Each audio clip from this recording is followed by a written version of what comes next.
I recognize the member for Naparima. Thank you, Mr. Deputy Speaker. Mr. Deputy Speaker, I beg to move the following motion standing in my name.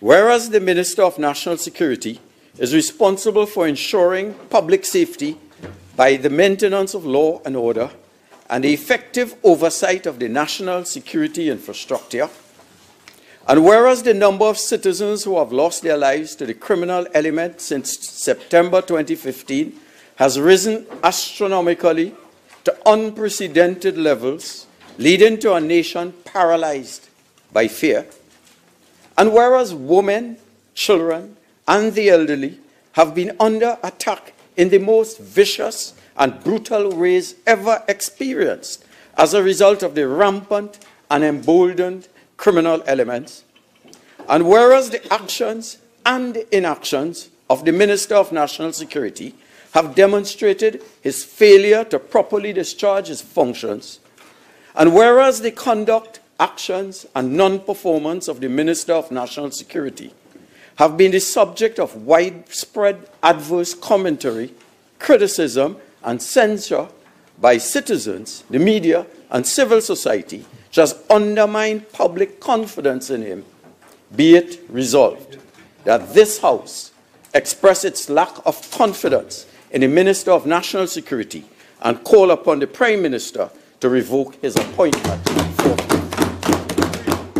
Mr. Deputy Speaker, under this Minister of National Security, our nation struggles to escape from the grip of fear criminals. His failure to manage the increasing crime levels has impacted our freedom, our business, our pockets, and our sense of safety. Criminals are more brazen.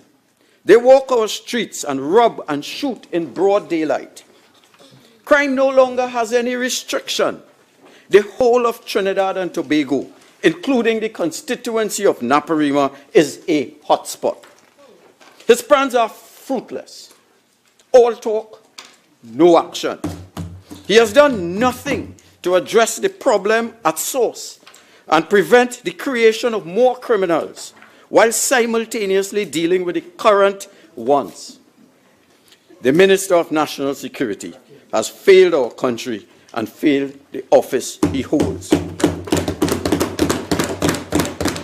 Mr. Deputy Speaker, first and foremost, I represent the over 50,000 constituents of Naparima constituency. Over 50,000. Mr. Deputy Speaker, Standing Order 4810. Has the member been given permission to read? The member is not reading. The member was reading. Hold on. Excuse.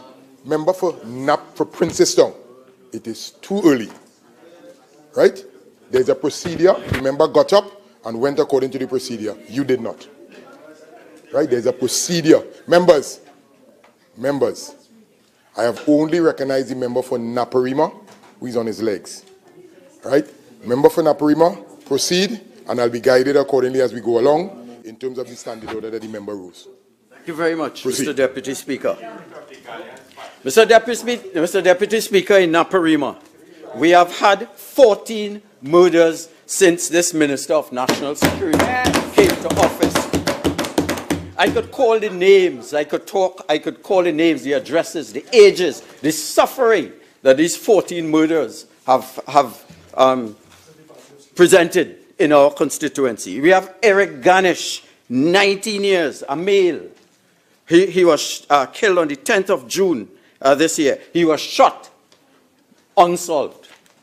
Dipchan Hiralal, Williamsville, shot, murder unsolved.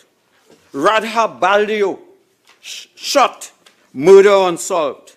Dheeraj Bidari, chopped, murder unsolved.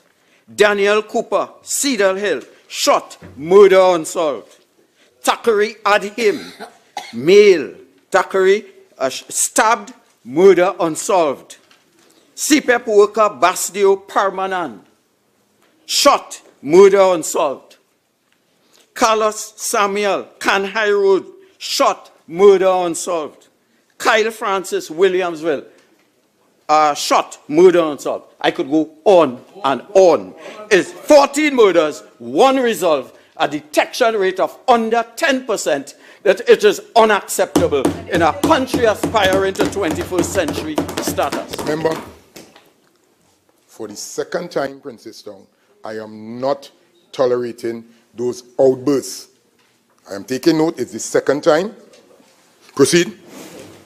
Mr. Deputy Speaker, I will get injury time.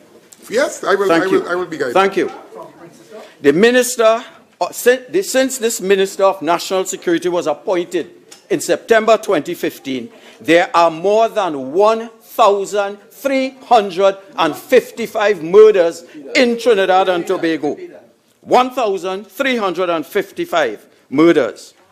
From 2016 to, in 2015, there were 141 murders since September. In 2016, 462, representing a 10% increase over the previous year. In 2017, it escalated to 495 murders, an increase of 7.1%. And in 2018, so far, we have, well, 257. It could be 270 from what I heard on the radio this afternoon, an increase of 8.2%. So comparing 2015 to 2018, from January to May, murders increased by 45.6% in Trinidad and Tobago. Mr. Deputy Speaker, the murder projection for 2018, according to economist Roger Hussein, what is 552, the highest in the history of Trinidad and Tobago. According to reports, in January 2018, the murder toll of 60 murders was the highest ever recorded in a one-month period in Trinidad and Tobago. My researchers have pointed out to me, have recorded 61 murders for May 2018. In 2015, when the UNC, or the People's Partnership government, was in office, there was only 31 murders.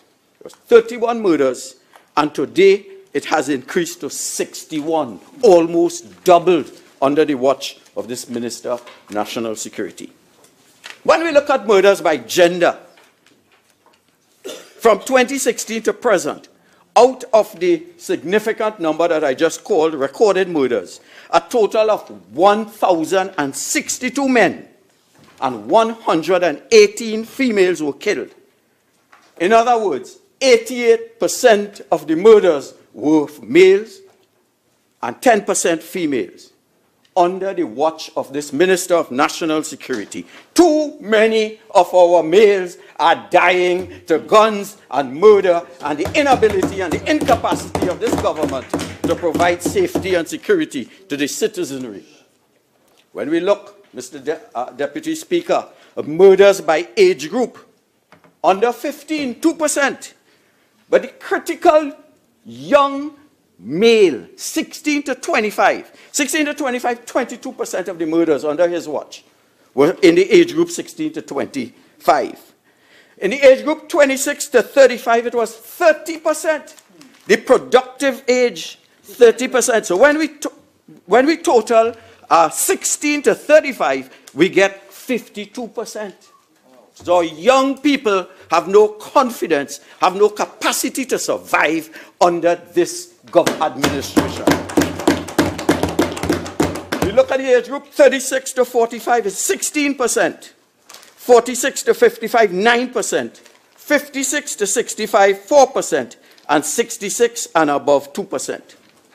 If we total the age group from 16 to 45, 16 to 45, 68% of the murders fall in that category. Most productive years. And that, I'm reminded, are the most productive years of our citizens in Trinidad and Tobago. Mr. Deputy Speaker, when we look at murders involving domestic relationships, in the past 2 years, more than 50 women who obtained protection orders or restraining orders against their estranged husband and partners are now dead. According to statistics from the International Women's Resource Network, the Minister of National Security is failing our women who have sought protection even from his ministry. Ms. Adriana Rattan, president of the association that I just called, said, and I quote, "Protection orders only serve to infuse more anger into the minds of perpetrators, almost like a gateway to commit heinous acts. And unless and until there is a holistic review of the content of these orders and with guaranteed protection for the victims, the country would continue to lose our women tragically." So when our women go to this government and say, "We need help," the government is unable to protect them, provide protection. The Trinidad and Tobago Police Service Public Affairs Officer, ASP Michael Jackman, on May 2018, he said in 2017 there were 1,100 cases of domestic violence reported, of which 43 victims were killed. So far, as of May 25th, May 2018, there have been over 100 reports made to the police. Mr. Deputy Speaker, we look at our witness protection program. Our witness protection support systems have virtually collapsed under this Minister of National Security. According to statistics from the Victim and Witness Support Unit of the TTPS, the number of domestic violence-related murders in 2015 was 15. In 2017, we are told it increased to 43 under the watch of this minister. 15 in 2015, 43. 43 in 2017. Murder detection rate. 2016, 15.2%. This is information from the TTPS website. 2016, it was 15.2%. In 2017, 17.9%. And in 2018, 18.8%. This increase in the detection rate is inconsistent with a country that aspires to provide for the safety and well-being of the citizens. So, Deputy Speaker, we look at foreigners murdered since the Minister of National Security assumed office. Based on records, from 2016 to present, there have been 20 foreigners murdered, mainly Chinese and Guyanese. Chinese 7, Guyanese 8, Jamaican 2, Japanese 1, Venezuelan 1, British 1, Mexican 1, Dominican Republic 1, German 1, 1 Canadian. Mr. Deputy Speaker, Vishnu Narayan, age 56, from Ontario, Canada, was shot dead and dumped at the side of the Usines in Madeleine Pond in December 2017, just a day before he was scheduled to fly back to Canada from vacation. The story was highlighted on all major Canadian networks. The Global News Canada headline, "Ontario man murdered in Trinidad." The Huffington Post Canada, in December 3rd, Canadian found dead in Trinidad and Tobago was murdered. The Toronto Star, Canadian man killed while vacationing in Trinidad and Tobago. City News Canada, Ontario man killed while vacationing in Trinidad and Tobago. CTV News Canada, Canadian citizen dead in Trinidad and Tobago. So, Deputy Speaker, we talk about diversification and a tourism thrust. Would Canadians, after reading this and understanding what takes place in Trinidad and Tobago with a Canadian citizen vacationing in our country, it spells disaster for our tourism thrust.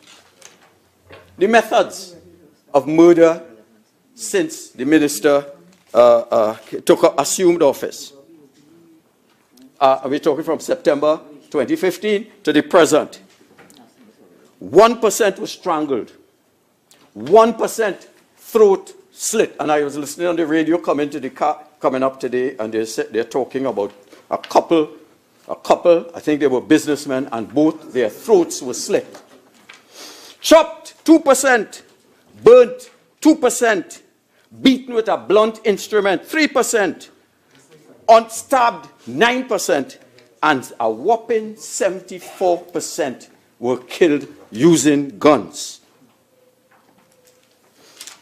So we come to the issue of illegal firearms seized and whether that is having an impact on the reduction of the murder rate. Acting Police Commissioner Stephen Williams at a media conference in December 2017, a media briefing, he said Trinidad and Tobago has seized the highest number of weapons, over 1,000, within the Caribbean region for the year 2017 to date. He said so. For 2017, a total of 1,026 illegal firearms were seized, a 32% compared to 2016, during which 765 firearms were seized.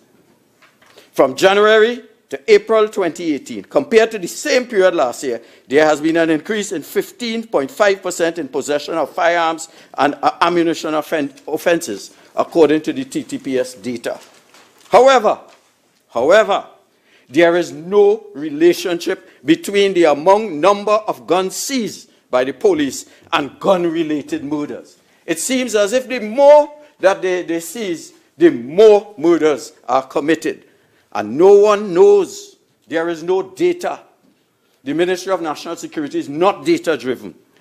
No one knows, not even the Ministry of National Security, how many guns there are in Trinidad and Tobago as I speak. Illegal guns. The number of murders by division. Central, 18%. This is since the minister came into office. Eastern Division, 7%. Northern, Northeastern, 10%. Northern, 22%. Port of Spain, 14%. Southwestern, 7%. Southern, 13%. Tobago, 2%. And Western Division, 8%. Out of 9 police divisions, the Northern Division has the highest murder rate of 272, 22%, followed by Central Division and Southern Division. Tobago had 4 murders in 2016. Guess what happened in 2017? That 4 in 2016. In 2017, it increased to 13. In other words, in Tobago, in 1 year, there was a 225% increase in murders. And all this took place while this minister was in office. We note, anecdotally, that the Southern Division is experiencing an increase, an escalation in crime as criminals migrate from the hotspots into what they consider to be safe havens in southern areas. The number of gangs increased exponentially under this Minister of National Security.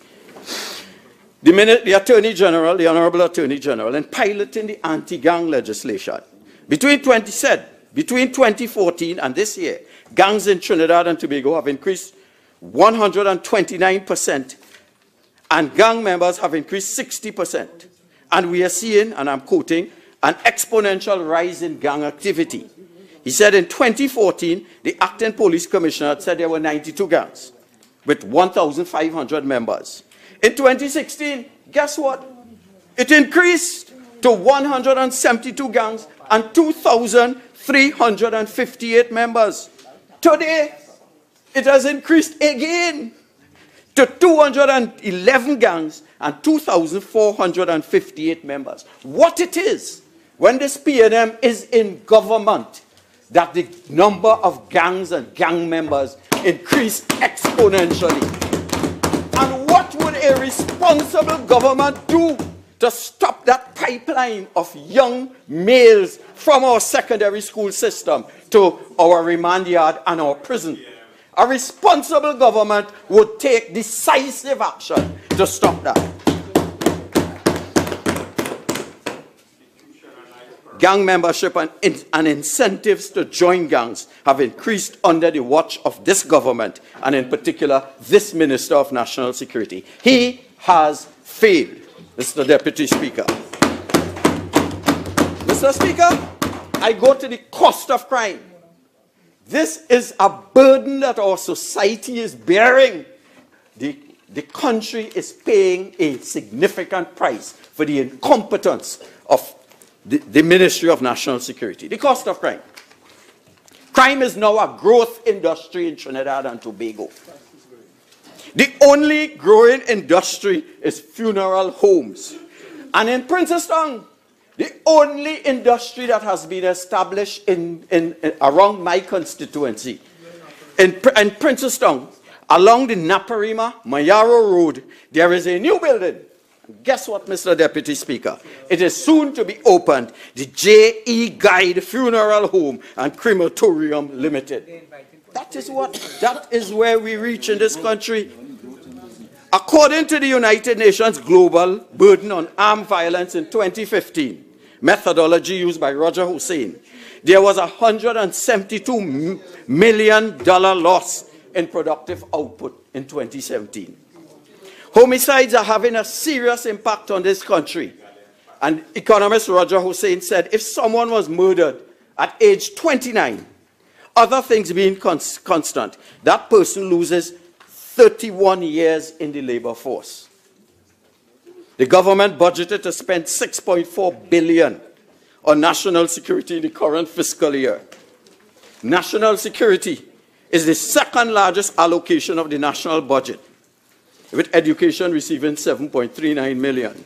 It is still a huge slice of our budgetary pie for keeping the country safe, as well as to fund the fight against crime. But since coming to office, the Minister of National Security and his ministry has spent over $20 billion of our hard-earned taxes. $20 billion the ministry has spent. Yet this Minister of National Security has failed to deliver on his mandate on providing a safe and secure society.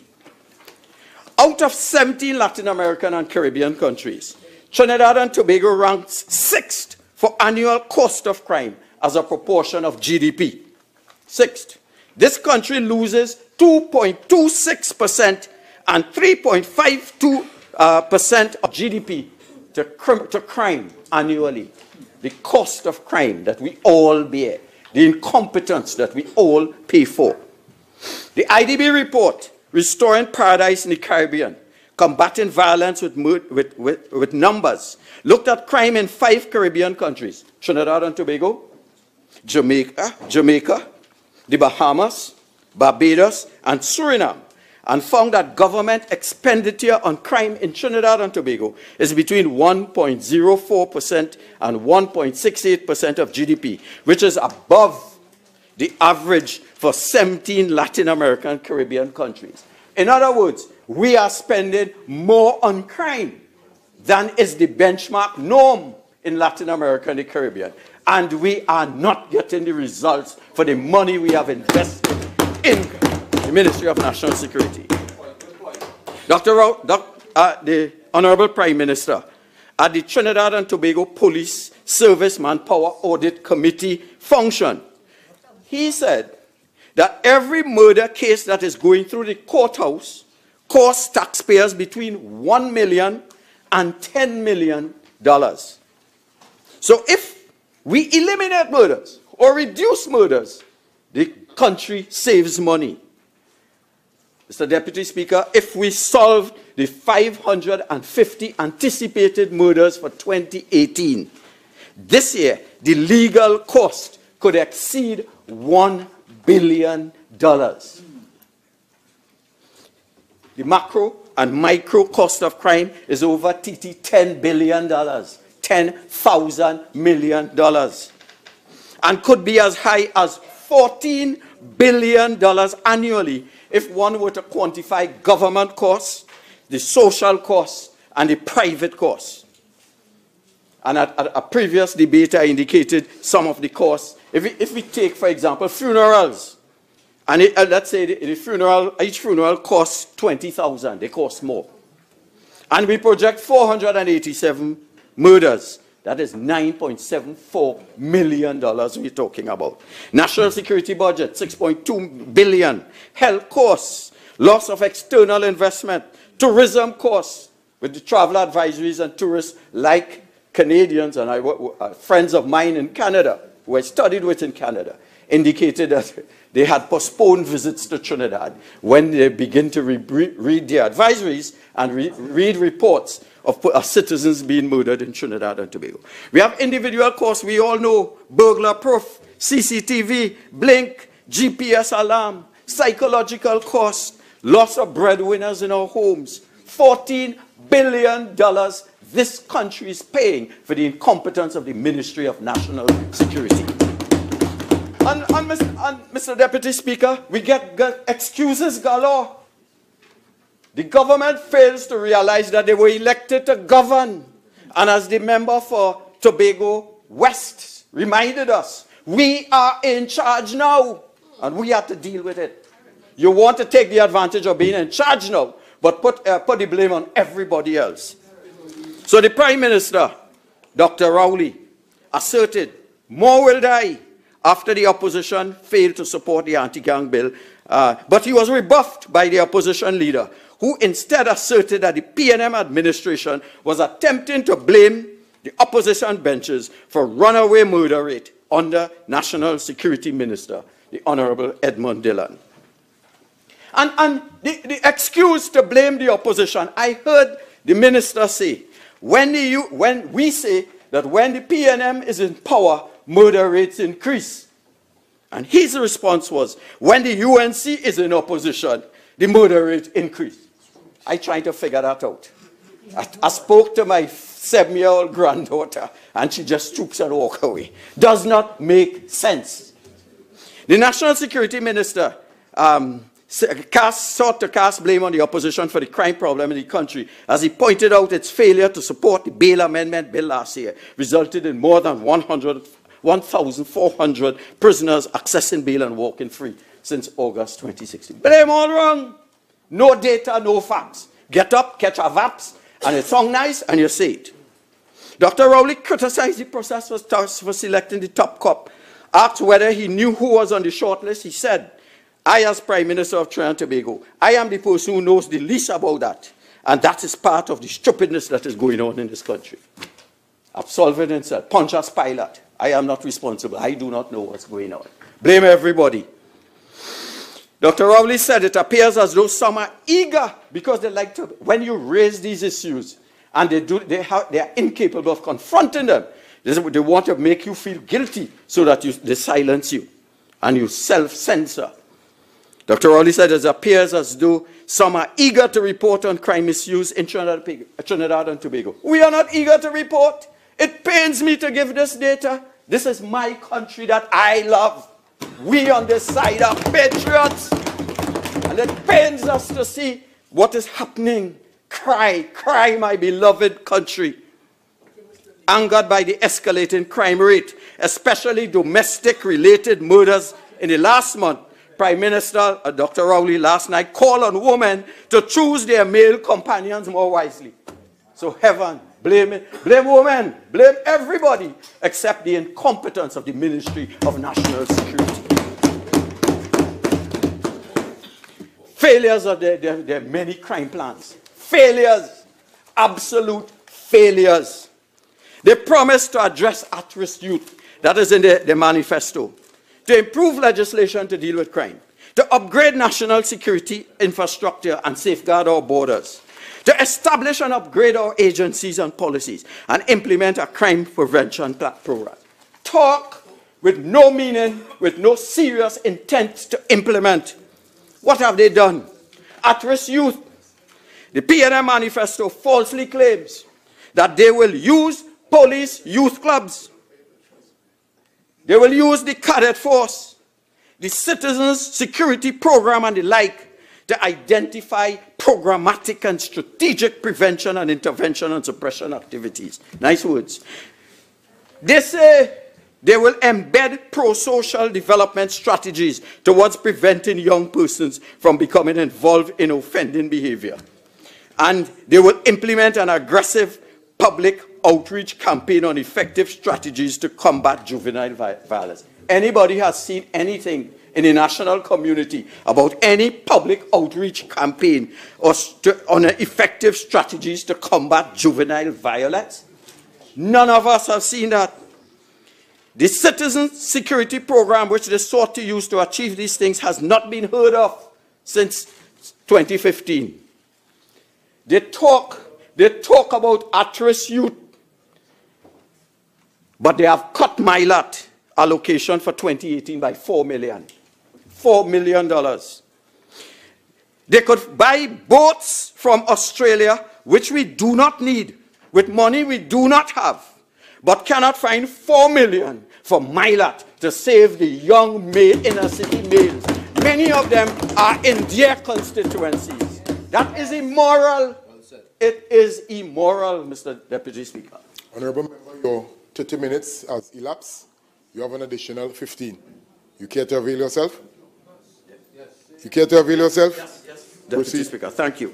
Their 10-point crime plan was almost, there is a fundamental mistake in their strategy. Their strategy is legislative and not management. The problem with crime is a managerial problem, not a legislative problem. It is an axiom of criminal justice studies that you cannot legislate yourself out of crime. Yet 90% of what they do is legislative. They wanted to become involved in the selection of the Commissioner of Police, legislative. They promised to activate laws as necessary to establish municipal police units in 14 local government agencies, legislative. To amend the existing legislation to give powers to the Police Complaints Authority, legislative. To establish a standing Joint Select Committee of Parliament on Crime, Suppression and Security, legislative. Make the witness tampering an offense, legislative. Make unlawful eviction an offense, legislative. Anti-gang legislation, legislative. They want to, quote, accept the Caribbean Court of Appeal as a final court of appeal, legislative. 8 of their 10 strategies in their crime plan are legislative. And none of them address the fundamental issues of crime and how to address the management issues related to the police and the support services. They promised to upgrade the national security infrastructure and to protect our borders. They have failed. Gang wars and killings continue to evade detection. In 2018, they promised to upgrade the remand yard facility. Failure. 53 million was approved for this project. Nothing, it has no work as far as we know has begun. They have failed to manage our prison system. Failure. They promised to upgrade the immigration detention center. Failure. They promised to establish an offender management program which will manage the inmate population and allow information to be shared with other agencies, as well as improve the accountability of the TTP prison service. Failure. The Forensic Science Center is understaffed. Member for Laventille West, please. Those outbursts. Another failure. They talk about porous borders. 336 million spent on the Coast Guard, but we can't see them patrolling our borders and preventing guns, arms, and ammunition from coming in. So, in fact, some people call it the TTGS, the Trinidad and Tobago Ghost Guard, because we can't see them. An article published on June 14th, 2018 by Eurasia Review analyzing the TT Coast Guard and the Australian connection said one of the politically charged utterances emanating from the Prime Minister was his accusation that the previous government had run 6 hostile-built fast patrol craft into the ground and that they were not now gathering moss. This is an unfortunate distortion of an even unfortunate saga that led to the vessels being rendered unserviceable. He said that we left him with 12 vessels, and yet they are nowhere to be seen. Illegal immigrants cross our borders at a rate of 150 to 200 per week. We have lost our country. Everywhere you walk in San Fernando, you hear Spanish. Every third lady is a Spanish person. And how do they come in? How many are there? Why can't we not stop them? That is the responsibility of this Minister of National Security. So, here talk. They said in the manifesto, we'll move swiftly to improve the Coast Guard. In the budget, 1 year later, they say we would move swiftly to manage the security and integrity. During the 2017 budget, they say we far advanced in establishing the Joint Border Patrol Agency. During the 2018 budget, we were told all of the new naval vessels are now in operation. But last month, Upon his return from Australia, the Prime Minister stated that the coasts of Trinidad and Tobago are very porous and unprotected. So they say one thing, but they forget that we could keep records and we could judge what they said yesterday with what they said today. It is a failure of the Minister of National Security, who in his 2.5 years in office has caused our borders to become more and more unprotected. Agencies that we are supposed to, that they said they would upgrade. And that's why I say it is a management problem, not a legislative problem. He said he will reform, upgrade, and modernize and transform the police service. I want to give a tick. Failure. Establish a police management agency. Failure. Establish a police service inspectorate. Failure. Develop and employ a scientific investigative strategy. Failure. Develop a policy on prison management. Another failure. Failure, failure, failure. In the 2018 budget presentation, they proposed to launch a key initiative, the National Crime Prevention Program. 9 months later, and we're still hearing it will be revealed soon. It's coming like the galleon passage boat. It's coming soon, but it can't arrive. Can't arrive. And they have now started a strategy of walking. It's Johnny Walker. We are now a walking country. And the Minister, the Attorney General, he commended the Minister of National Security for his hard work in fighting crime. Right? He said they would focus on guns and hotspots in an attempt to get crime under control. Talk. In a strategy to walk about and hope the criminals will see his face and give up a life of criminality. That is the latest strategy.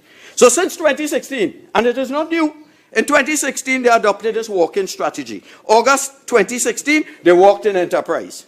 Crime increased. February 2017, they walked in point 40, crime increased. February 13, Carnival Tuesday, walkabout, crime increased. And in June 13, a show of force, a glorified walkabout in Laverton, and murders increasing while they walk in. Shameful, disgraceful.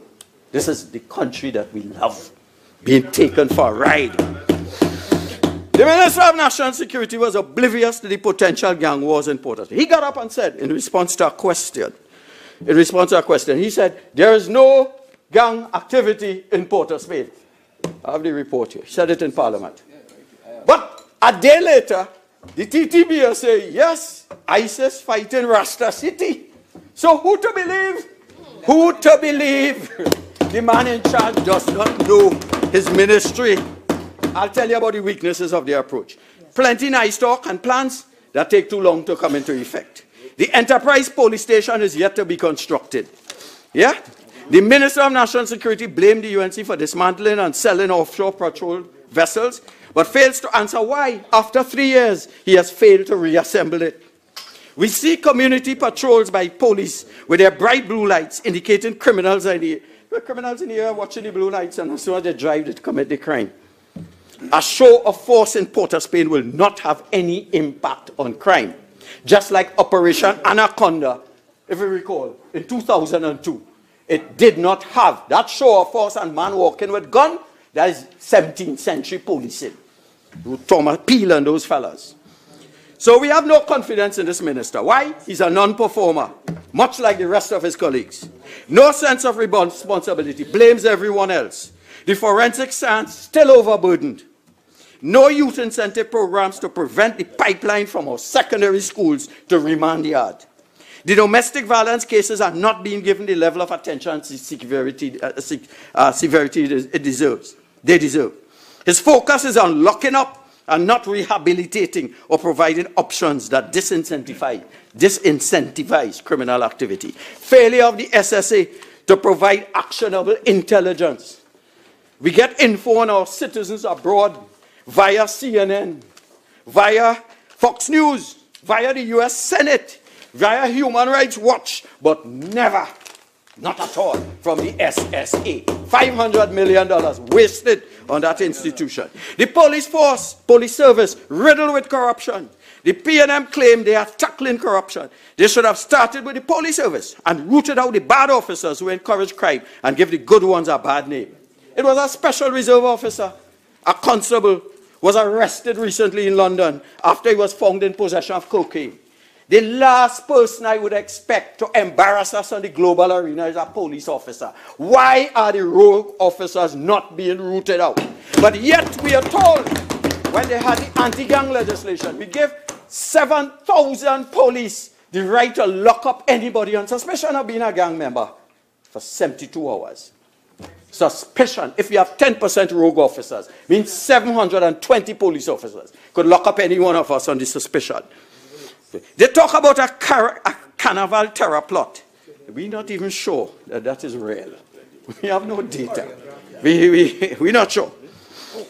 Absolute failure to manage murders. His failure is costing the country between $10 and $15 billion. What is patriotism? I want to focus a little bit on what is patriotism. It's love of country and a willingness to do anything to service the advancement of one's country. It is an act of patriotism if one's country is attacked, that you volunteer to go in the armed service and you lay down your life in defense of your country. It is a patriotic act to sacrifice time and money for one's country. Martin Luther King, Mahatma Gandhi, Malcolm X died, laid down their life for philosophy tied to their country's growth and development. It is an act of patriotism, Mr. Deputy Speaker. If a Minister of National Security sees that he's unable to reduce crime, he's unable to break up gangs, he's unable to provide hope for lost inner city souls, he's unable to console parents whose sons and daughters are being murdered, it is a patriotic duty to resign. You don't have to be told that. What is going to be your legacy? In closing, Mr. Deputy Speaker, on the 14th June, the political leader, the member for Siparia, and myself attended the funeral of Eric Ganesh. There we witnessed a family and a community in St. Charles, in my constituency, in total distress, absolute distress. It was Eric Ganesh, 19 years old, St. Charles Village, Princestown, who played by the rules, went to school. He was a church member in a Pentecostal church over the road. He took Holy Communion. Played by the rules, but killed because of the incompetence of this government. What could the opposition leader say to console the mother? You saw the mother touching the son's, the only child, his hair, fixing his face, chasing away the flies, putting perfume. She was totally lost. What could we tell that community? Even the pastor was at loss for words. How could we comprehend the reasons for this murder? Eric Ganesh died because criminals know that they will kill and not be caught. That is the experience in Naparima. 14 murders and 1 detective. They know they could kill Ganesh and get away with it because we have an incompetent government in power. We cannot depend on this Minister of National Security and Government. I beg to move that the Prime Minister does the honorable thing, the patriotic thing, and remove this Minister of National Security and save the citizens of Trinidad and Tobago. For heaven's sake, for God's sake, have some pride. Have some sense of how history will assess your stewardship. Do the honorable thing and resign forthwith. Mr. Deputy Speaker, I beg you.